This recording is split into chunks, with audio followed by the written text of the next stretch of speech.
Welcome everyone to Almost Cancelled. I am Peter, that is Connor, and this is our TV news show where we talk about renewals, cancellations, pilot orders, series orders, and everything in between.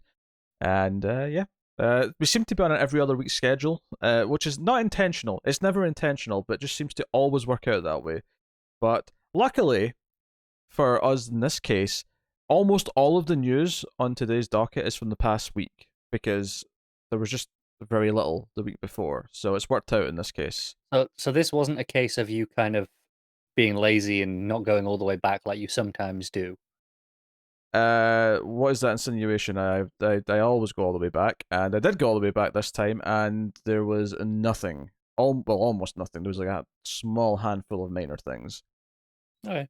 That was a fair insinuation. I know what you're like. I went all the way back. If I actually went back like 2 days too far. And then you started recognizing news stories. Exactly. We already talked about this. So we'll get into things. First up, Umbrella Academy has been renewed for season 3 by Netflix. Another 10-episode season. It'll begin filming in February in Toronto. And things are filming now, so I believe they're going to start then. Admittedly, I also assume they'll probably stop about 10 times during production as they get positive cases. Because I want to make this clear right now. There was like 100 news stories this week of various shows pausing for a couple of days or pausing for a week here or there because of positive cases. It's just a normal. Just expect it. It's fine.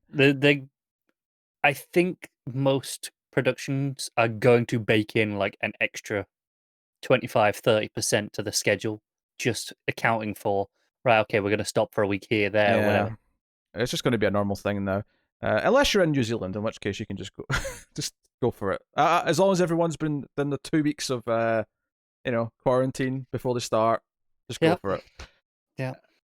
So we weren't super enthused by season 2 of Umbrella Academy, so I'm not exactly overly pumped. But I didn't necessarily want it to be cancelled either. So yeah, fair enough. Go and see what you can do. See if you can wow me. Next up, Alex Ryder, which I know we were all waiting for the. I forgot it existed, to be honest. we're all waiting for the what do we call it? The prognosis. Yes. I was trying to think of the medical term for is it dead? And unfortunately, it's not. So Amazon, which is apparently this is like a co-production with IMDb TV, they have renewed this for season 2. So, okay. I knew it was a co-production. I was under the impression it was a co-production with some sort of British network. Well, it probably is too, but IMDb TV, or IMDb TV is like owned by Amazon or something. I don't know. They're connected. Okay. I mean, it was on Prime. It's not, so it's definitely Amazon.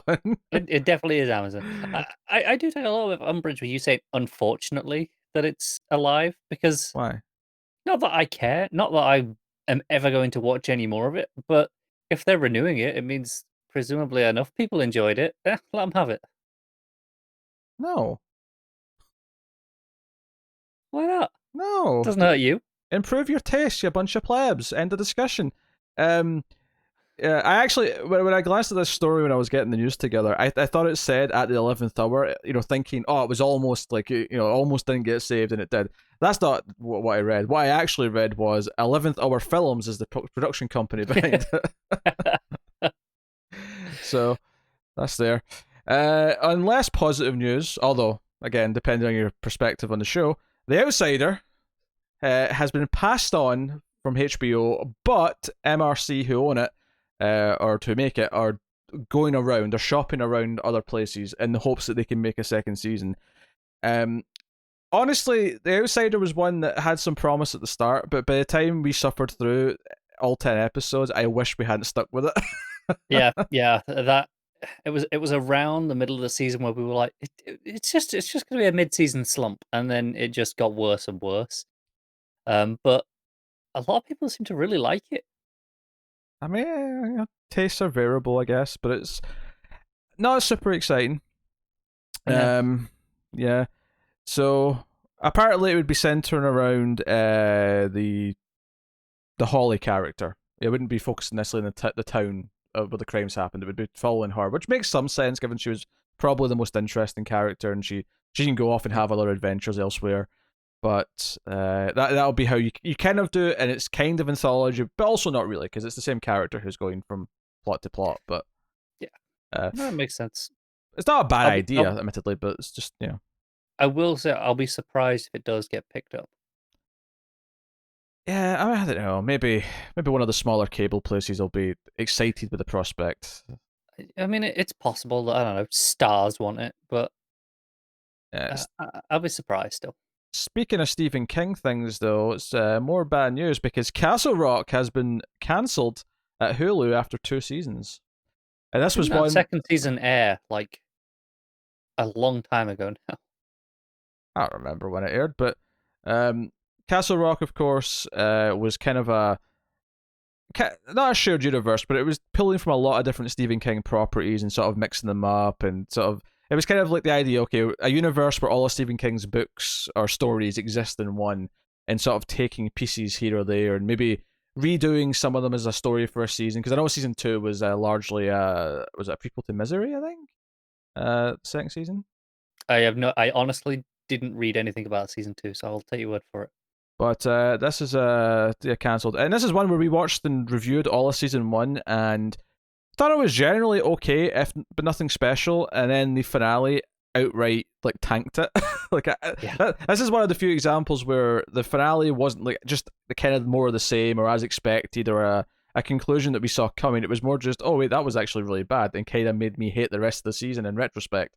And I'm usually in most cases of the mindset of that it's hard for an like an ending to ruin the whole thing. Like the journey is its own thing, right? For a lot of it, and it's not reliant on the destination usually. But man, something about that one really rubbed me wrong. Yeah, and usually that's true. I think it's because TV is a serialized medium, and if you enjoy 9 episodes and then you just don't like the 10th one that much, or if you enjoy 21 episodes of the journey and just don't love the ending that much, it doesn't necessarily negate all the fun you had along the way, especially depending on the type of show it is.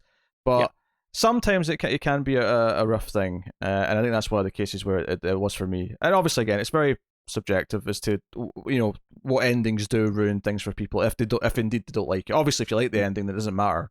Like you're happy either way.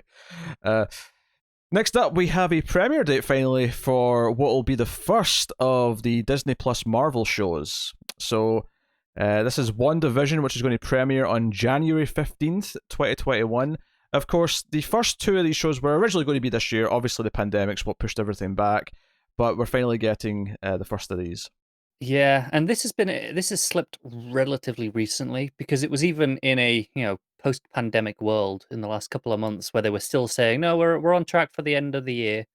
I mean, it's January 15th. It's not been pushed. It's not been pushed far, which is why I say I think it's only really notable because it means that this is the first year in like I don't know a decade or so since there hasn't been a single MCU entry in any format, unless you count the last season of Agents of Shield, which is debatable for some reasons, but it was Coulson. They did reference the movies. That there is. It was MCU. I'm not sure if it was by the end. That said, though, I mean, it's definitely the closest we've come to nothing from that universe since 2009. Yes. Because there was no MCU movies in 2009. They took a year off before Iron Man 2, and then since then it's been chock-a-block. And it'll likely be the last time, because now we're going to have official TV shows that are tying into the MCU, even if the pandemic is on another year. There'll be a few of these, and we'll have that instead. I think there was even all but confirmation this week of Haley Steinfeld being in the Hawkeye one, right? Oh, good. So yeah, there you go. January 15th for WandaVision. And it looks delightfully different, which I think has me intrigued for it. I'm looking forward to checking this one out. So I've seen comic creators kind of say, no, it is pulling almost entirely from the Tom King book from a couple of years ago. So if you're a fan of that, I imagine you'll be a fan of this show by the look of it. Speaking of Disney Plus stuff, there's just a show being moved. The Mysterious Beddick Society, which stars Tony Hale from Arrested Development, of course. He learned all his moves in Army. If you know the show. uh, but that was going to be on Hulu, and it's actually moving to Disney Plus. It's based on a Hmm. series of young adult books. So I guess they just decided that this is less a mature audience thing and more of a young teen thing, and therefore they should go on Disney That Plus. makes sense. Young adult things feel perfectly at home on Disney Plus, right? Probably more so than they do on Hulu. So yeah, it makes sense. Well, I think it's kind of this is probably something that was in development before. Maybe not, Yeah, maybe not before like there was murmurs of these things happening, but certainly in the same way that Runaways was a Hulu show, I'm pretty sure if they developed Runaways now, it wouldn't be on Hulu. It would be on Disney Plus. maybe just about. Yeah, So, it's a borderline one, I think. But yeah, I see where you're coming from. all right. So now we're into the comedies then. So CBS have ordered a multi-camera comedy from Chuck Lorre, which puts him. This is insane. It puts him at 6 on-air comedies at the same time once this starts airing on network TV, 5 of which are CBS. Yeah, it sounds about right. I don't know what sort of deal they have. I don't know because it's clearly not like a fully exclusive deal, but I imagine they have a first look deal, if at least unofficially, right? Yeah, I mean, even if it's not an official thing, if it's just a case of they always pay him well, so he goes there first, and then He's clearly got a good working relationship with some contacts there, right? so CBS has given order to United States of Al, I a hate it already. multi-camera comedy pilot from Chuck Lorre. The series announcement, blah, blah, blah. Okay, so the series announcement came on Veterans Day, which is fitting for a show whose co-lead character is a veteran. Uh, so where's the actual Where's the actual description? Come on. Oh, here we go. Right. This is like 5 paragraphs down. Come on, deadline. Stop screwing me. So, the United States of Al is about the friendship between Riley, a Marine combat veteran struggling to readjust to civilian life in Ohio, and uh, Awalmir. I'm probably butchering that, but played by Al, or shortened to Al rather. So the interpreter who served with his unit in Afghanistan and has just arrived to start a new life in America. Uh, Dean Norris is in there as well, which I like him. I Seems feel like nice. I do vaguely remember hearing about this description a while back. Oh, we probably brought it up when it was. Yeah, we probably did. That's what it's got just a ring of familiarity, but I'm not 100% sure we did talk about it or if it's more just such a, okay, well, we've probably heard 2 or 3 like this over the past couple of years. Yeah. Honestly, it sounds like a solid idea that CBS are going to, and Chuck Lorre for that matter, are going to make as bland and as, I won't say offensive, but as bland and as stereotypical as it could possibly get. Yeah, I think offensive is the wrong word because Mm. it's almost inoffensive with how bland everything is, right? That he does. Yeah, yeah, nah, that's fair. Offensively mediocre, maybe is the phrase I was thinking of. Yeah, yeah, I'll give you that. So that's the United States of Al. Moving on to Fox. Fox is continuing with some animation. This is a hybrid animated single camera comedy. So I don't know if this is like that. What was that one called that we did the pilot for a few years ago with like the He-Man style knockoff that was in live action? It was like he was animated, but everything else Oh, was um, I cannot for the life of me remember the name because of that. because he was dating like a real woman. Like he was dating like someone. Yeah. Yeah. Yeah, oh god, I don't. And you had the jealous ex-husband, and he was walking around with his big sword, but a big cartoon It was sword. exactly what you expect it is when Yeah, you it describe says. it. So yeah. So this is called Demigod, and it's coming from Bella and the Bulldogs writer Katie Greenway. So this is a hybrid comedy. Demigod follows a powerless fast food employee who escapes into a fantasy world she's created from her favorite video game, only to have it turn against her when the virtual townspeople are granted sentience and the game's latest upgrade. Um, so she's live action, but the rest of it isn't. When she goes into this world, at least, by the sounds of it, It's possible that everything in the world, including her, is will be an animated. animated avatar of her, and it will be, Sure. and we'll have the real world framing it as such. Yeah, and I assume that because I mean, I don't know if they'd call it a hybrid if it was just the pilot started with live action and it never went back. I assume it's going to be jumping. It'll be following Yeah, her real life still as yeah. well, I assume. So, something, I suppose. Not terrible. It doesn't sound awful. No. So that is that. Jumping back to CBS, Diallo Riddle and Bashir Salahuddin, if I'm sorry if I'm butchering those names, the creators of Sherman's Showcase and Southside are developing a doo-wop college comedy for CBS. I googled what doo-wop was because I didn't know. It is a style of music. Yeah.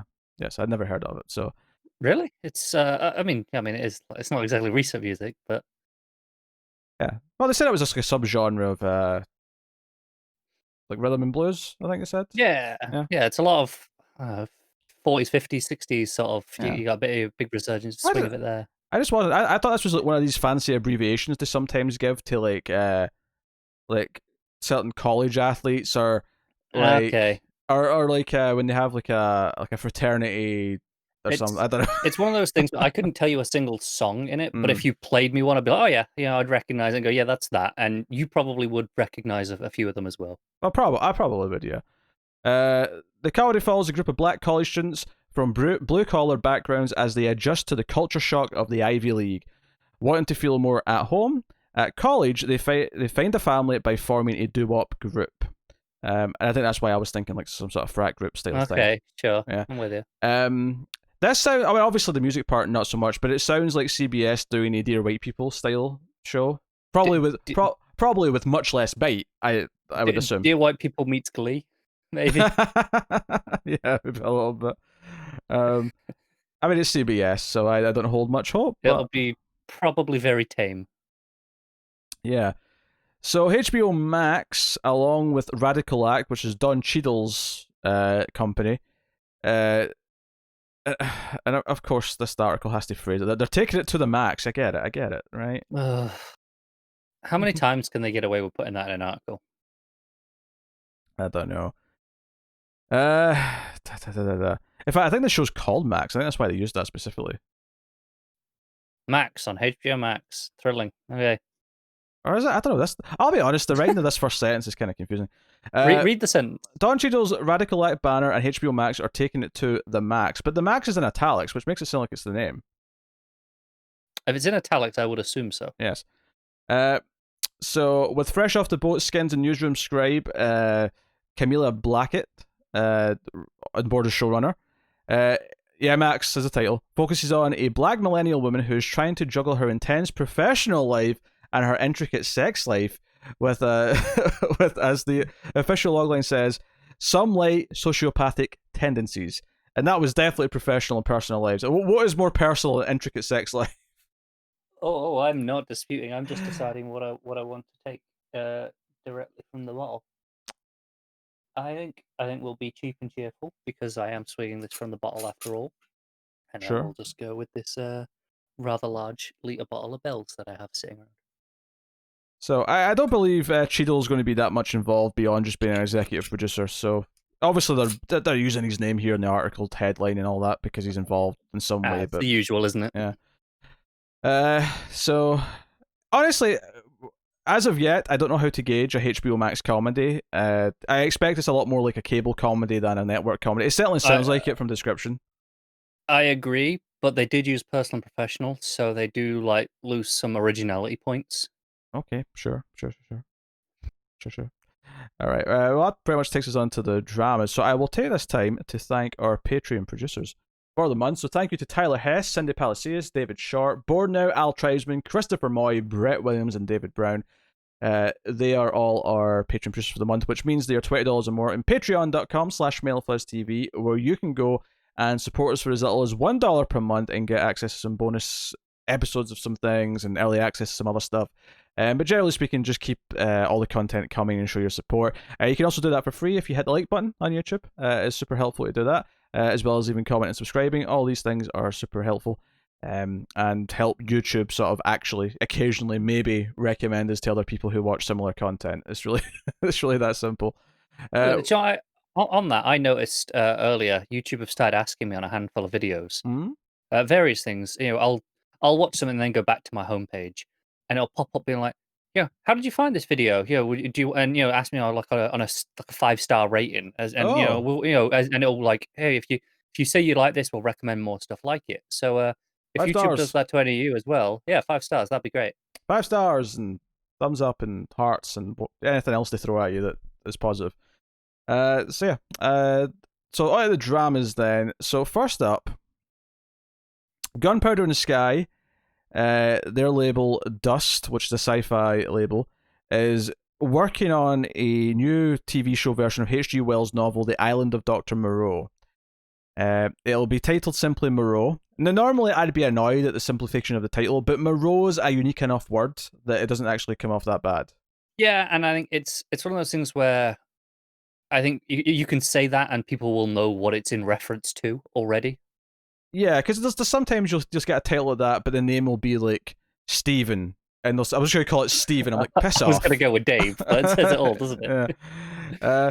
So written by Zach Stentz, X-Men First Class, Thor, Rim of the World, Jurassic World, Camp Cretaceous, Terminator: The Sarah Connor Chronicles. That's his credits that they've pointed out here. I mean, a mixed bag, but nothing there that really stood out as terrible. No, there's a few. I mean, I like X-Men First Class. Thor was not bad at the time, although I don't know if it's easy to watch now. That Jurassic World, that's the animated one on Netflix recently, and from what I gather, it is exactly what it looks like it is from the trailer. So, I mean, looks fine.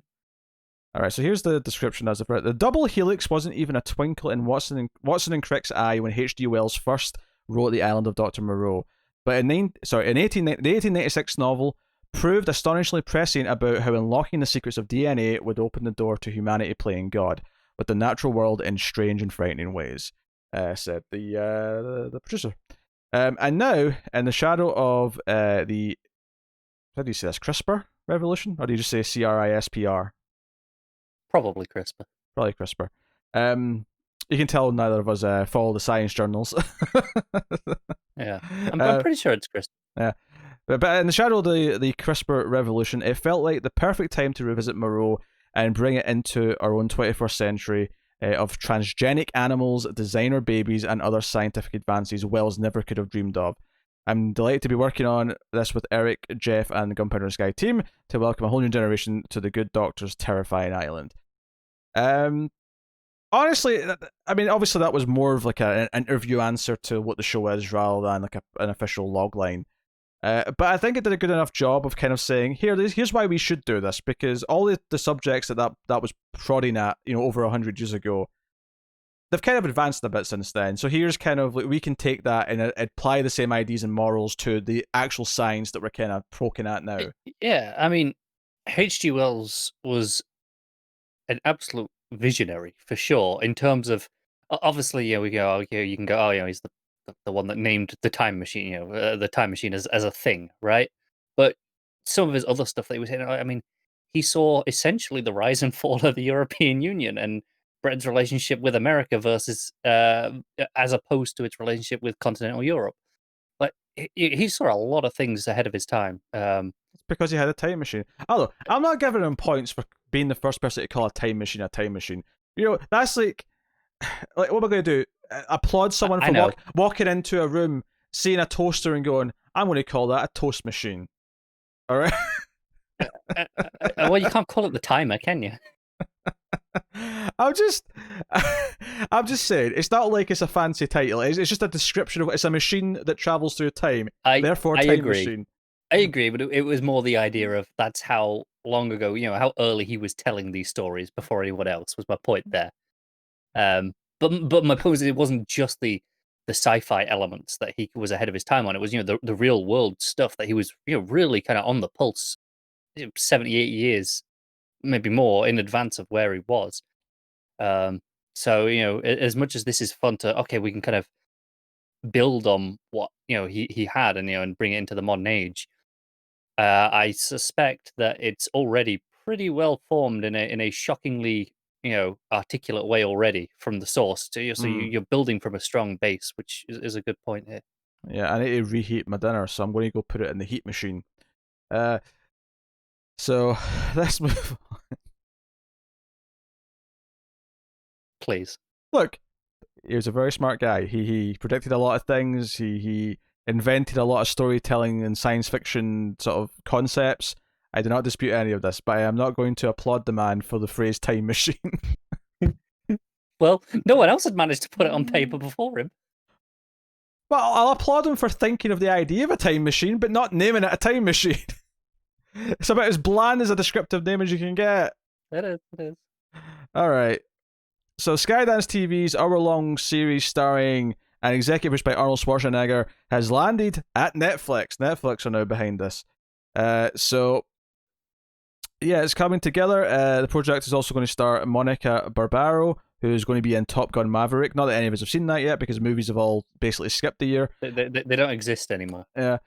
But it's got a scripted series commitment, created by Nick Santora. The series, marking Schwarzenegger's first major foray into scripted television, is going to be about a global spy adventure with a father and daughter at the center of the story. And obviously, Arnold's the father, this actress is the daughter. That's probably obvious, but I'll point that out just in case. Although, No. Arnold playing the daughter would be funnier, I admit. It would. I reckon he'd try it as well if they put that in the script. I think he'd go along with it. What are you doing? Father, come here! You know he's down for some shenanigans like that. I have to get out of the skirt! I have to jump off the plane! I can't do it in this dress! This show is never going to live up to that now. Do you know what I love about Arnold's accent? Is that I don't even have to be that good at it. If I just get in a rough ballpark, everyone's minds will just fill in the blanks and just take it where it needs to go. You don't need to be that close. You just need to raise your voice a little bit while you do it and be a bit stilted, and you're fine. Well, I find just drawing out a few syllables is what makes it work. Give these people air! You know, you just have to really emphasize one of the syllables. But notice how I'm aware you're trying not to go loud because you're being rather professional and not wanting to blow out the levels on the mic. But even when you did that then, I can hear you straining to go louder. Like you just have to push the volume up to do it. Give these people air. Yeah, it's hard to do it. You're whispering. See? Yeah, you have to accentuate it. Anyway, next up. So Robert Schwartzman's filmmaker-centric distribution company Utopia has launched Utopia Originals, and it will focus on development, films, TV, blah, blah, blah. They are teaming with Norman Reedus and his production banner, Big Bald Head and Shout Studios. And Big Bald Head... No wonder he started working with Kojima. Big Bald Head's all one word, all lowercase. That's what's the weird part. If it's just Big Bald Head, whatever, it's a funny name, fine. But it's Big Bald Head in one word with no uppercase. The weird part. So yeah, they're doing an adaptation, a TV adaptation, obviously, of a classic horror movie, and I use the word classic here, fairly, quotation. And the reason why do you just mean old? Yeah, it means old. And the reason why I say that is because at this point, and I'm not trying to be egotistical here, but if I've not seen it, unless it's from a certain era, it's probably not a classic, right? I've kind of went through the classics. And a cult classic that you might have missed. And I've seen Slumber Party Massacre, I've seen House and Sorority Row, but I have never seen Sorority House Massacre, which is the film that this is adapting into a TV show. Clearly, I need to see it, given the title. Yeah, why haven't you seen this? This was a Roger Corman flick, directed by Carol Frank. So, yes, this is going to be in development in partnership with Stephen Trask, creator of the Tony Award-winning Broadway musical Hedwig and the Angry Inch. What the hell does that even mean? The 1986. I'm familiar with it, actually.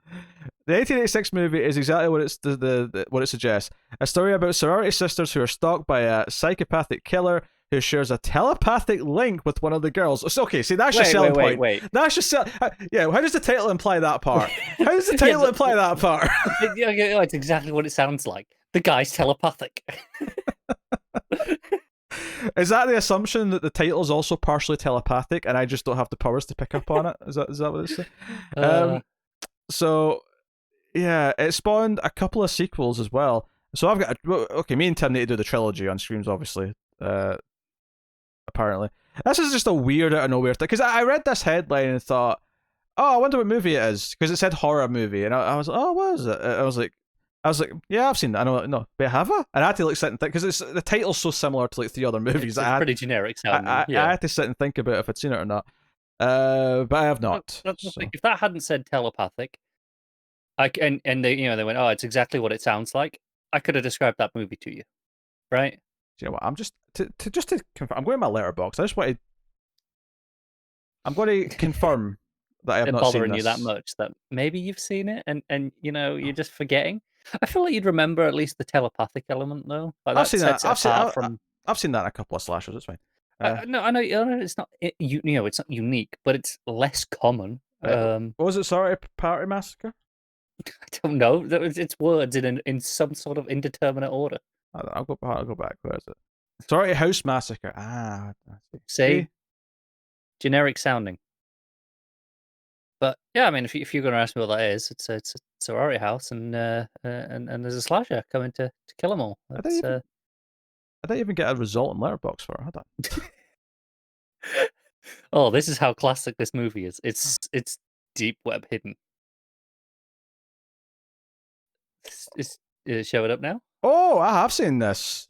You've seen this. I recognize the post. I might even own this in Blu-ray.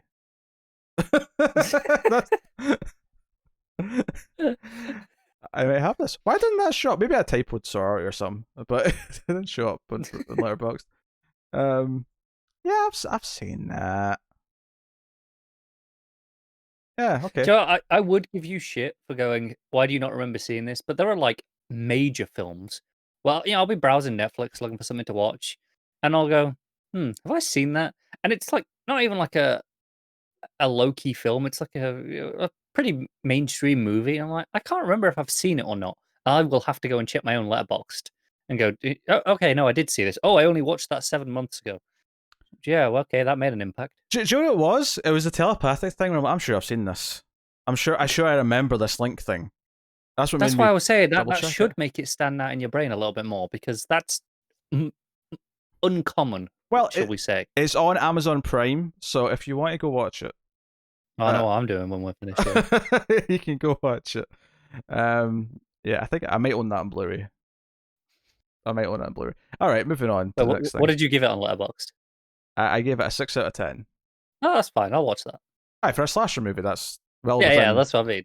Well within range. It's been a while though. I don't remember it well enough to actually be confident that it still deserves that, but that's what I gave it at the time. Yeah, good enough.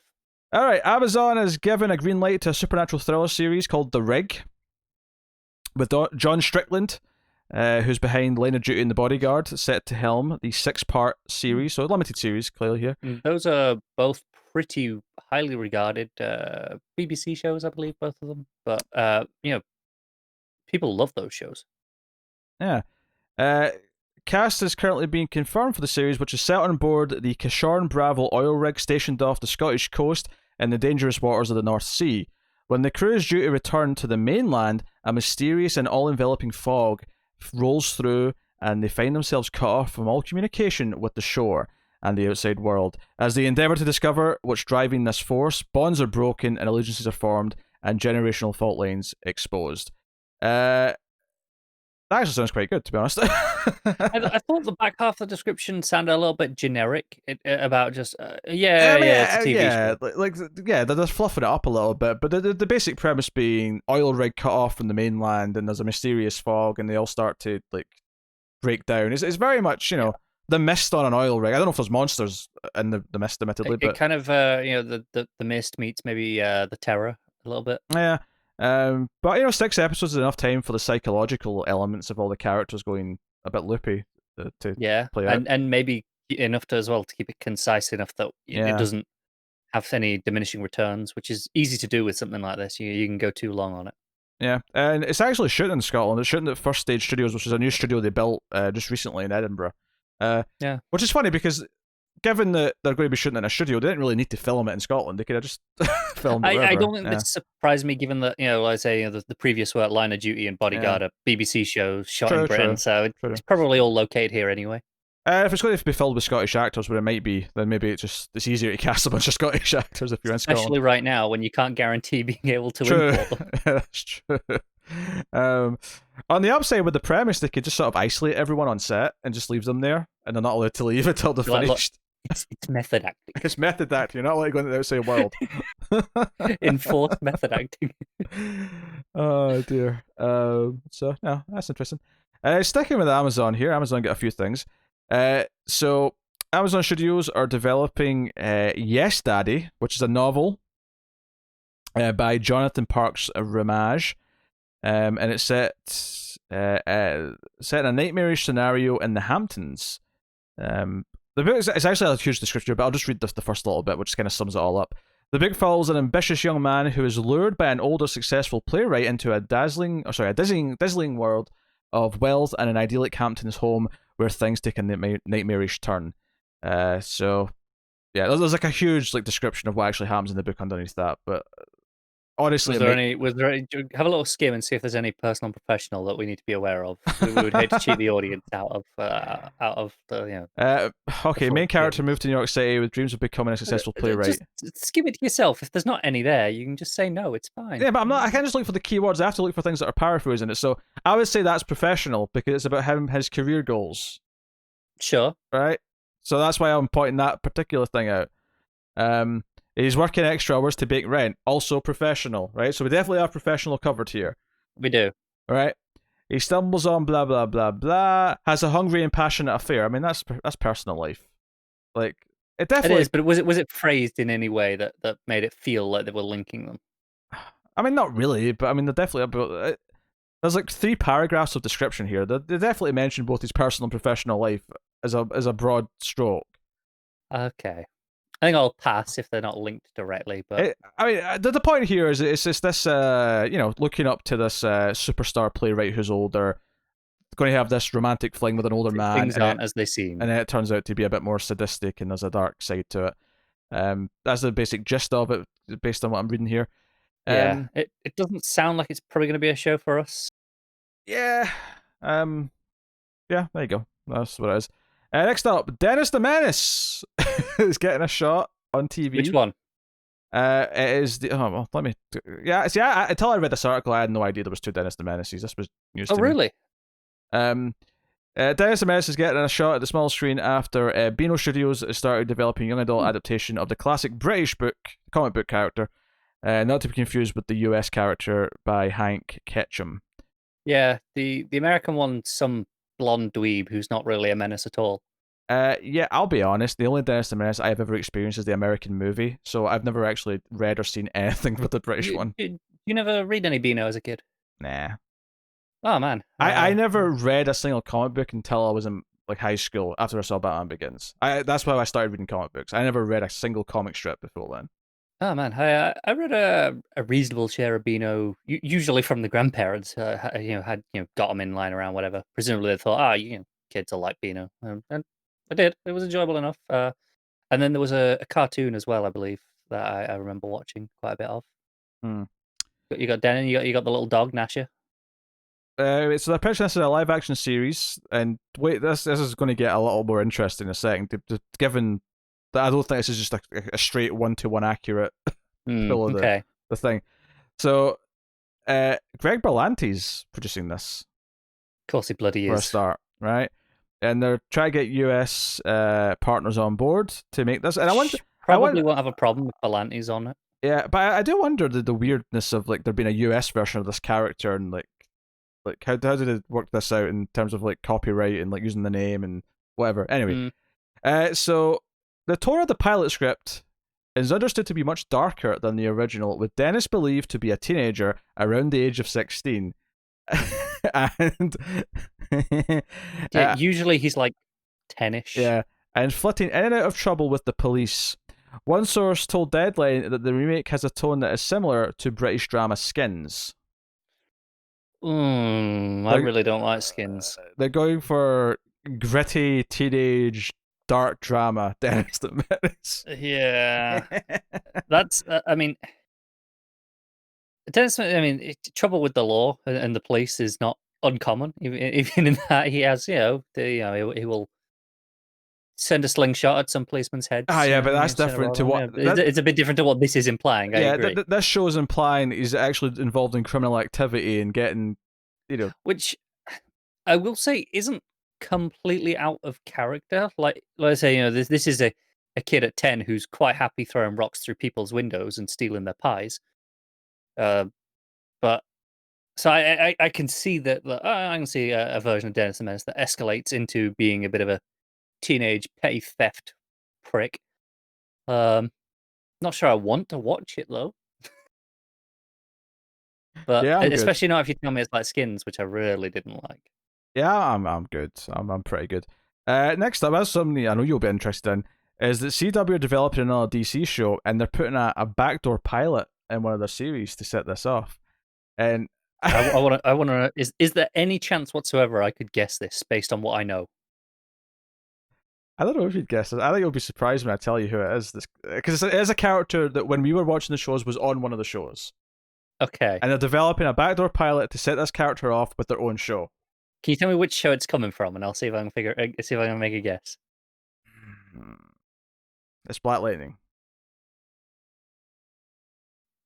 Okay, but it's not going to be either of the daughters. Mm-hmm.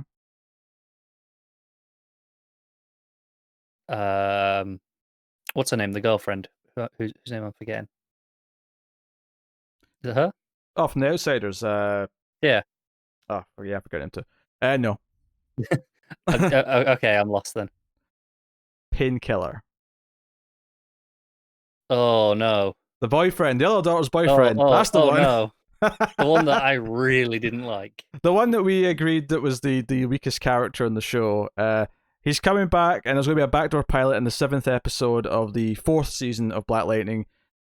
Which, you know, so it's not like definitely happening per se, but if this all goes well and they want to thing it, that's the episode that's going to set up what this show would be, I suppose. So, I only assume that in season 3, which we didn't see, that that maybe developed him a bit more or something, but yeah, whatever, Maybe, go for it. Yeah. Just while we're talking about the Arrowverse in general. Oh God. Did you see Stephen Amell's comments over the last few weeks? He was on I think he was on Michael Rosenbaum's podcast. I did not know. And basically, it was while all the shows were shut down and everything was not able to shoot unless you'd quarantined, and his show that he's working on, the whatever the wrestling one is called that he's working on at the minute, was also shut down. I want to say Heels. Thanks. That sounds possible, yeah. And basically, he reached out to Greg Berlanti and went, "Look, hey, I know you can't shoot with any of your stuff. You're really struggling right now. I can't do anything at the minute. Would it be helpful if we brought back Oliver Queen somehow and we did just a short little mini series of some sort of Arrow sequel already, and just did something so that you guys have got something there? Because I'm around, I'm free, I'm already quarantined, I'm in the country." And apparently they were actually considering it if it had gone on longer and if they needed to, but if they couldn't get all that, the actors back and without having to quarantine, follow the regulations and whatever.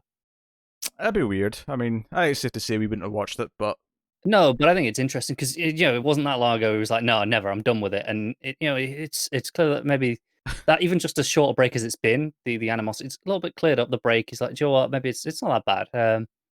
Or weird. Or he just got bored because he's sitting around doing nothing in a pandemic. Can't really blame him. I did see that apparently, like, one of the reasons that he was quite upset about all the stuff that went on is them trying to rename it from the Arrowverse to the CW verse. He went on a whole rant on this podcast, being like, "No, we started this legacy. It's an established thing. This is bullshit that they're trying to take that away from us," and he really hates it. That's weird to me. Yeah, that's weird. Anyway, the CW, well, still, I suppose, but they've put in development Modern Austin. What do you think this is? Before I tell you what it is, what do you think Modern Austin is? Are we set in Austin, Texas, and it's some sort of modern family that is out of kilter with old traditional Austin values? Written by Eleanor Burgess, Modern Austin is a one-hour anthology series that reimagines Jane Austen's beloved novels as 6 modern stories, offering a kaleidoscope look at love and family in our time of inequality and disconnection. Each season is a different novel, so it's going to be short sort of modernized adaptations of each novel. I was going to say, because like one episode per novel would be incredibly ambitious. Yeah.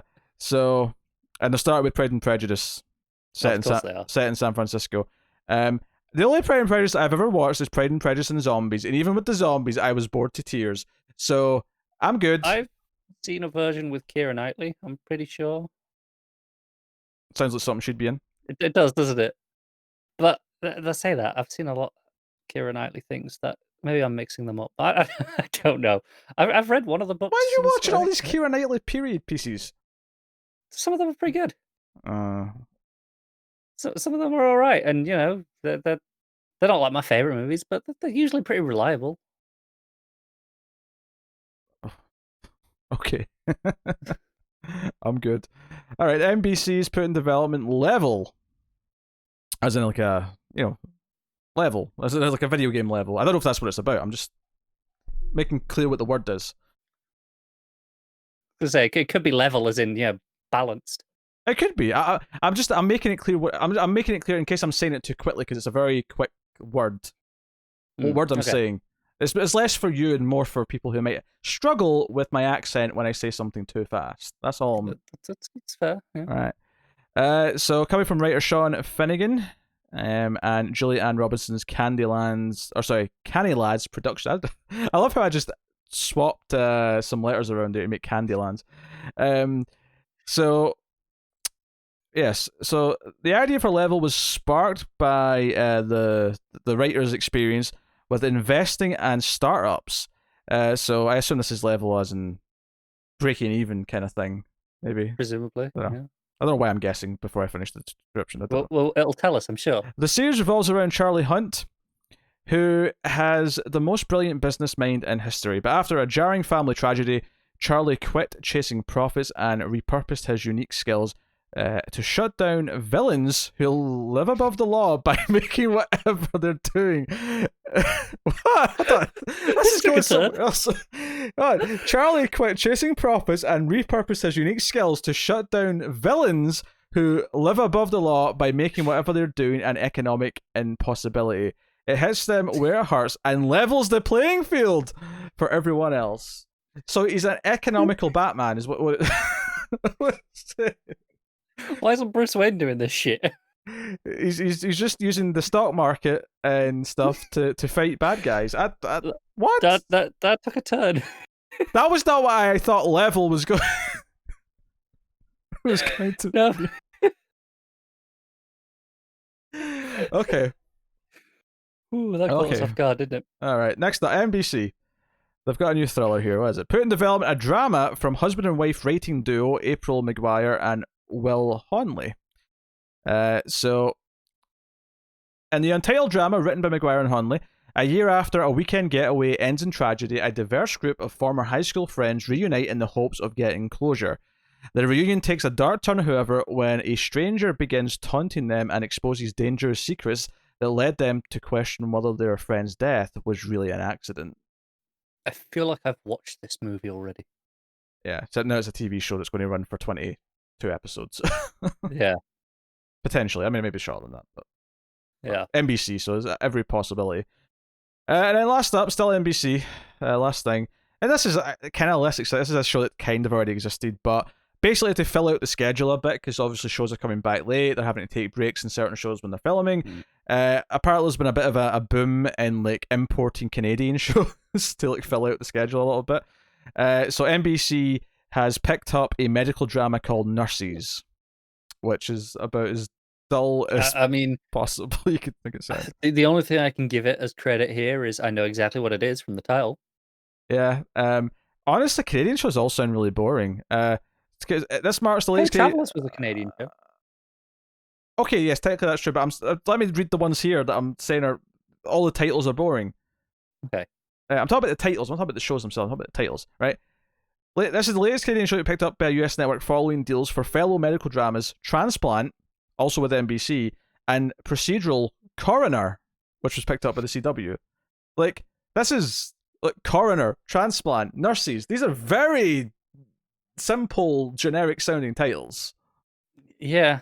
And they're all medical. Maybe Canada's really proud of its healthcare system, so they're just doing tons of shows about the healthcare system. Look how good it is. No one talks about. No one talks about the bills because they don't have to worry about it that much.